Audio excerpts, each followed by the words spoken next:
ବନ୍ଧୁଗଣ, ଆସନ୍ତୁ ଆଜି ଆମେ ଉତ୍ତର ଭାଦ୍ରପଦର ନକ୍ଷତ୍ର ବିଷୟରେ ଜାଣିବା। ଉତ୍ତର ଭାଦ୍ରପଦର ରାଶି ହେଉଛି ମୀନ ରାଶି 26/12। ଦେଖନ୍ତୁ, ଏମିତି ରାଶି ଚକ୍ର ଥବ, ମଝି ଘରେ ଲେଖା ହେଇଥିବ 26/12। ମୀନ ରାଶିରେ ଚନ୍ଦ୍ର ଥବ, ତେବେ ଆପଣ ଜାଣିବେ ଆପଣଙ୍କର ଉତ୍ତର ଭାଦ୍ରପଦ ନକ୍ଷତ୍ର ମୀନ ରାଶି। ବନ୍ଧୁଗଣ, ଯେଉଁମାନଙ୍କର ଉତ୍ତର ଭାଦ୍ରପଦ ନକ୍ଷତ୍ର ସେମାନେ ଗଭୀର ଧାର୍ମିକ ଜ୍ଞାନ, ଗଭୀର ଜ୍ଞାନ, ସୃଜନାତ୍ମକ କାର୍ଯ୍ୟ ସେମାନେ କରନ୍ତି। ସେମାନେ ଜ୍ଞାନ ପିପାସୁ, ନିଜର ଜ୍ଞାନକୁ ନିଜେ ନିଜେ ଡେଭଲପମେଣ୍ଟ କରିଥାନ୍ତି। ଧାର୍ମିକ ଜ୍ଞାନର ସେମାନେ ବ୍ୟାଖ୍ୟାକାରୀ। ଜୀବନ ଦର୍ଶନ ତାଙ୍କର ବହୁତ ଅନୁଭୂତି ଥାଏ। ସେମାନେ ଜୀବନ ଦର୍ଶନରୁ ବହୁତ ନିଜ ଜୀବନ କି ଅନ୍ୟ ଜୀବନରୁ ବହୁତ କଥା ଶିଖିଥାନ୍ତି। ସେମାନେ ସୃଜନାତ୍ମକ ଭାବନା ସେମାନେ ଥାଏ। ସୃଜନାତ୍ମକ କାର୍ଯ୍ୟରେ ସେମାନେ ପରିପ୍ରକାଶ କରିଥାନ୍ତି। ନୂଆ ନୂଆ ପ୍ରକାର କାର୍ଯ୍ୟ କରନ୍ତି, ବିଭିନ୍ନ କାର୍ଯ୍ୟକୁ ନୂଆ ଢଙ୍ଗରେ ମଧ୍ୟ କରନ୍ତି। ସେମାନେ ବୁଦ୍ଧିଜୀବୀ। ସେମାନେ ପୁରାତନକୁ ଛାଡ଼ି ନୂତନ ଜିନିଷର ସନ୍ଧାନ କରନ୍ତି, ନୂତନ କାର୍ଯ୍ୟ କରନ୍ତି। ପୁରୁଣା ନୂତନ କାର୍ଯ୍ୟରେ କରୁଥିବାରୁ, ନୂତନ ଭାବରେ କରୁଥିବାରୁ ସେମାନେ ସଫଳତା ମଧ୍ୟ ପାଇଥାନ୍ତି ଓ ବହୁତ ଉଚ୍ଚକୁ ମଧ୍ୟ ଉଠି ପାରିଥାନ୍ତି। ନୂତନ ନେତୃତ୍ୱରେ ସେମାନେ ନୂତନ ନେତୃତ୍ୱର ଆରମ୍ଭ ନୂତନ ଭାବରେ ନୂଆ ଭାବରେ ସର୍ଜନା କରନ୍ତି ନିଜକୁ। ଯାହା ଥାଆନ୍ତି ଆଗରୁ ସେଇଆ ନଥାନ୍ତି, ଧୀରେ ଧୀରେ ନିଜକୁ ଧୀରେ ଧୀରେ ଟ୍ରାନ୍ସଫର୍ମର କରିଦେଇଥାନ୍ତି। ସେମାନେ ଟ୍ରାନ୍ସଫର କରିଥାନ୍ତି। ସେମାନେ ଜ୍ଞାନୀ ଥାଆନ୍ତି। ସେମାନେ ଭାଗ୍ୟ ବହୁତ ଭଲ। ସେମାନେ ସୁଖୀ ଜୀବନ। ସେମାନେ ଭଲ ଭାଷଣ ଦେଇପାରନ୍ତି, ଭାଷଣକାରୀ। ସେମାନେ କଥାକୁ ପରିପ୍ରକାଶ କରିପାରନ୍ତି। ନରମ କଥା ସେମାନେ ପିଲାଙ୍କୁ ବହୁତ ଭଲ ପାଆନ୍ତି। ସେମାନେ ସାଧୁ ପ୍ରକୃତି ଲୋକ। ଉଚ୍ଚ ଓ ନୀଚ ଉଭୟ ଲୋକଙ୍କ ସାଙ୍ଗରେ ସେମାନଙ୍କର ଭଲ ସମ୍ପର୍କ। କାହାକୁ ଘୃଣା କରନ୍ତି ନାହିଁ, ନୀଚ ଲୋକକୁ ଘୃଣା କରନ୍ତିନି କି ଉଚ୍ଚକୁ ବେଶୀ ଇଏ କରନ୍ତି, ସମସ୍ତଙ୍କ ସାଙ୍ଗରେ ଭଲ ସମ୍ପର୍କ ରଖିଥାନ୍ତି। ସେମାନେ ପବିତ୍ର ହୃଦୟ, ଅନ୍ୟକୁ ଅସୁବିଧାରେ ପକାନ୍ତି ନାହିଁ। ନାକ ଆଗରେ କିନ୍ତୁ ରାଗ ତାଙ୍କର ଥାଏ। କ୍ଷଣକୋପି, ଅଳ୍ପ ସମୟରେ ରାଗ କମିଯାଏ। ସେମାନେ ତ୍ୟାଗୀ।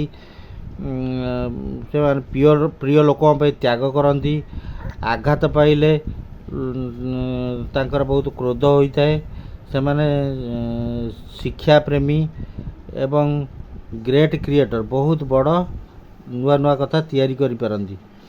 ବିପଦରୁ ବାହାରି ଆସିବାର ଶକ୍ତି ଥାଏ। ଉଚ୍ଚ ପଦରେ ଥିଲେ ତାଙ୍କ ପ୍ରତି ବିପଦ ବେଳେବେଳେ ଆସେ। 42 ବର୍ଷ ପରେ ସାଧାରଣତଃ ଆସେ। ବିପରୀତ ଲିଙ୍ଗ ପ୍ରତି ବହୁତ ଅଧିକ ଆକର୍ଷଣ ଥାଏ। ଉଚ୍ଚ ଶିକ୍ଷିତ ଥାଆନ୍ତି। ଜୀବନରେ ଉପର ତଳ ହେବା, ଅପ୍ ଆଣ୍ଡ ଡାଉନ୍ ତାଙ୍କ ଜୀବନରେ 42 ବର୍ଷ ପରେ ପ୍ରାୟ ଦେଖାଯାଇଥାଏ। ଘରଠାରୁ ଦୂରରେ ଅଧିକା ସମୟରେ ରହନ୍ତି। ବହୁ ସମୟ ଦ୍ୱାରା ନିଜସ୍ୱ ଶିକ୍ଷା ନିଜେ କରିଥାନ୍ତି। କଳା ଯାଦୁ ତାଙ୍କର ଥାଏ। ଅଦ୍ଭୁତ ଗୁଣ ତାଙ୍କର ଥାଏ। ସେମାନେ ଧନୀ ହେଇଥାନ୍ତି, କ୍ଷମତାଶାଳୀ ହେଇଥାନ୍ତି। କିଛି ବେଳେବେଳେ ଦୁର୍ଘଟଣାରେ ପଡ଼ିଥାନ୍ତି। ଏକ୍ସଟ୍ରା ମ୍ୟାରିଟାଲ ଆଫେୟାର ଥାଏ। ଧୈର୍ଯ୍ୟ ତାଙ୍କର ବହୁତ। ସେମାନେ ଶୃଙ୍ଖଳିତ। ସେମାନେ ଯେକୌଣସି ଇଏରେ ଥାଆନ୍ତୁ ବହୁତ ଟପ୍ ପୋଷ୍ଟକୁ ଯାଇପାରନ୍ତି। ଆଉ ଗୁଡ୍ ଲୁକିଂ, ସେମାନେ ଚାର୍ମିଂ ଲୋକ ଥାଆନ୍ତି। ସେମାନେ ଚାର୍ମିଂ ଫିଗର। ସେମାନେ ଇନୋସେଣ୍ଟ ଫିଗର, ହସ୍କୁରା ଥାଆନ୍ତି। ବିବାହରେ ତାଙ୍କର ଲାଇଫ୍ ପାର୍ଟନର ସୁନ୍ଦର ଶିକ୍ଷିତ ଜୀବନସାଥୀ ମିଳିଥାଏ। ସେ ପିଲାମାନଙ୍କର ସାଙ୍ଗରେ ଭଲ ରହନ୍ତି। ତାଙ୍କ ପିଲାମାନେ ବହୁତ ଉନ୍ନତି କରିଥାନ୍ତି। ନାତି ନାତୁଣୀମାନେ ମଧ୍ୟ ସେମାନେ ବହୁତ ଏଷ୍ଟାବ୍ଲିଶ୍ ଭଲ ହେଇଥାନ୍ତି। ମହିଳାମାନେ, ଉତ୍ତର ଭାଦ୍ରପଦ ନକ୍ଷତ୍ରର ମହିଳାମାନେ ହେଉଛନ୍ତି ଲକ୍ଷ୍ମୀବତୀ। ଭଲ ବ୍ୟବହାର, ବଡ଼କୁ ସମ୍ମାନ, ସୁଗୃହିଣୀ, ଯେକୌଣସି ଜିନିଷ ଗ୍ରହଣକାରୀ। ସେମାନେ ଯିଏ ଯାହା କହିବ ସେ ଗ୍ରହଣ କରନ୍ତି। ସତ୍ୟର ସାଥୀ, ନିଜସ୍ୱ ବୃତ୍ତି ଥାଏ। ନିଜସ୍ୱ କମ୍ପାନୀର ହେଡ଼୍ ହେଇପାରନ୍ତି। ଘରର ସମ୍ମାନ ଆଣିଥାନ୍ତି। ଦେବୀ ଭଳି ସେମାନେ ଥାଆନ୍ତି। ଦୟାଳୁ, ପବିତ୍ର, ସହକର୍ମୀଙ୍କ ମଧ୍ୟରେ ପ୍ରିୟ ଥାଆନ୍ତି। ଭ୍ରମଣ ଥାଆନ୍ତି, ଭାଗ୍ୟବତୀ ଥାଆନ୍ତି, ସମ୍ମାନସ୍ପଦ ସେମାନେ ଥାଆନ୍ତି। ଘର ପାଇଁ ସମ୍ମାନ ଓ ମାନ ସମ୍ମାନ ସେମାନେ ଆଣିଥାନ୍ତି। ସାଧାରଣତଃ କ୍ୟାରିୟର ସେମାନଙ୍କର ଥାଏ। ପରାମର୍ଶଦାତା, ଲେଖକ, କମ୍ପୋଜର, ନୃତ୍ୟ ଗବେଷକ, ଡକ୍ଟର, ଧାର୍ମିକ ଗୁରୁ, ଜ୍ୟୋତିଷ, ପ୍ରବଚକ, ଯୋଗଗୁରୁ, ଶିକ୍ଷକ। 20 ବର୍ଷରୁ 30 ବର୍ଷରେ ଭାଗ୍ୟ ଉଦୟ ହୋଇଥାଏ, ପରିବର୍ତ୍ତନ ହୋଇଥାଏ। ଫାଇନ୍ ଆର୍ଟ, ଟପ୍ ପୋଜିସନ୍ ଯେକୌଣସି କମ୍ପାନୀ ଯାହା ଯେଉଁଠି ଥାଆନ୍ତୁ ନେତା, ସାମ୍ବାଦିକ, ଓକିଲ, ଫାଇନାନ୍ସର, ଗାର୍ଡେନିଂ, କନଷ୍ଟ୍ରକ୍ସନ୍, ବିଲ୍ଡର ଏସବୁ ଇଏରେ ସେମାନେ ବହୁତ ଉଚ୍ଚକୁ ଯାଇଥାନ୍ତି। ସାଧାରଣତଃ ରୋଗ ତାଙ୍କର ଭଲ ସ୍ୱାସ୍ଥ୍ୟ ଥାଏ, ବେଳେବେଳେ ପାରାଲିସିସ୍, ପେଟ ରୋଗ, ଆଖି ରୋଗ, ହାର୍ନିଆ, କ୍ୟାନ୍ସର ହେବାର ସମ୍ଭାବନା ବେଳେବେଳେ ଥାଏ। ଉତ୍ତର ଭାଦ୍ରପଦ ଲୋକ ରାଶି ହେଉଛି ମୀନ ରାଶି 26/12, ପାଦ ହେଉଛି 4 ପାଦ। ପ୍ରଥମ ପାଦର ଲୋକ ହେଉଛନ୍ତି ସୂର୍ଯ୍ୟ ଦ୍ୱାରା ପ୍ରଭାବିତ, ଉଚ୍ଚ ପଦ, ଜ୍ଞାନୀ, ଲକ୍ଷ୍ମୀ ପ୍ରାପ୍ତି, ଶିକ୍ଷକ ଓ ନେତା ହେଇଥାନ୍ତି। ଦ୍ୱିତୀୟ ପାଦ ଲୋକ ବୁଧ ଗ୍ରହ ଦ୍ୱାରା ପ୍ରଭାବିତ, ସେମାନେ ଯୋଜନାକାରୀ,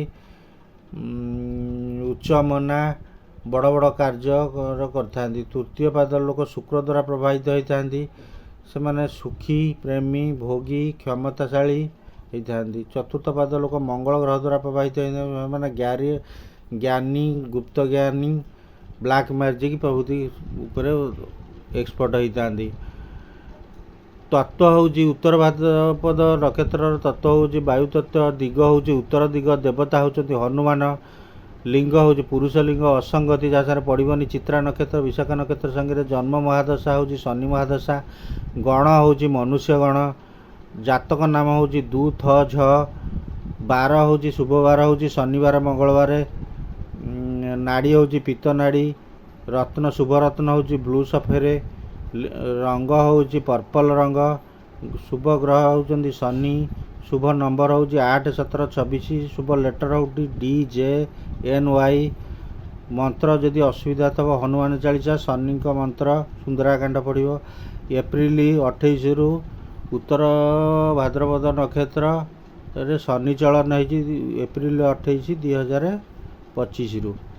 ତେଣୁ ଯେଉଁମାନଙ୍କର ଅସୁବିଧା ହେଉଛି କି ଅଧିକା ଶୁଭପ୍ରଦ ପାଇଁ, ଯାହାର ଶୁଭ ହେଉଛି ଅଧିକା ଶୁଭପ୍ରଦ ପାଇଁ କାଉକୁ ଖାଇବାକୁ ଦିଅନ୍ତୁ, ସକାଳୁ ଅଇଁଠା ଦେବେ ନାହିଁ। ତାପରେ କଳା ଲୋକ କିମ୍ବା କଳା ଭିକାରୀ କି ଅଙ୍ଗହୀନ ଲୋକକୁ ଯଦି ଦରକାର ହେବ ଖାଇବାକୁ ଦେବେ, ଏବଂ କାହାକୁ ଅସମ୍ମାନ, କଳା ଲୋକକୁ ଅସମ୍ମାନ କରିବେ ନାହିଁ। ତାପରେ ଶନିବାର ଦିନ ଆମିଷ ଖାଇବେନି, ହନୁମାନ ଚାଳିଶା, ଶନି ମନ୍ତ୍ର ଓ ସୁନ୍ଦରାକାଣ୍ଡ ପଢ଼ିବାକୁ ଅନୁରୋଧ। ଯେଉଁମାନେ ଚ୍ୟାନେଲକୁ ସବସ୍କ୍ରାଇବ୍ କରିନାହାନ୍ତି ସବସ୍କ୍ରାଇବ୍ କରନ୍ତୁ, ସେୟାର କରନ୍ତୁ, ଲାଇକ୍ କରନ୍ତୁ। ଧନ୍ୟବାଦ।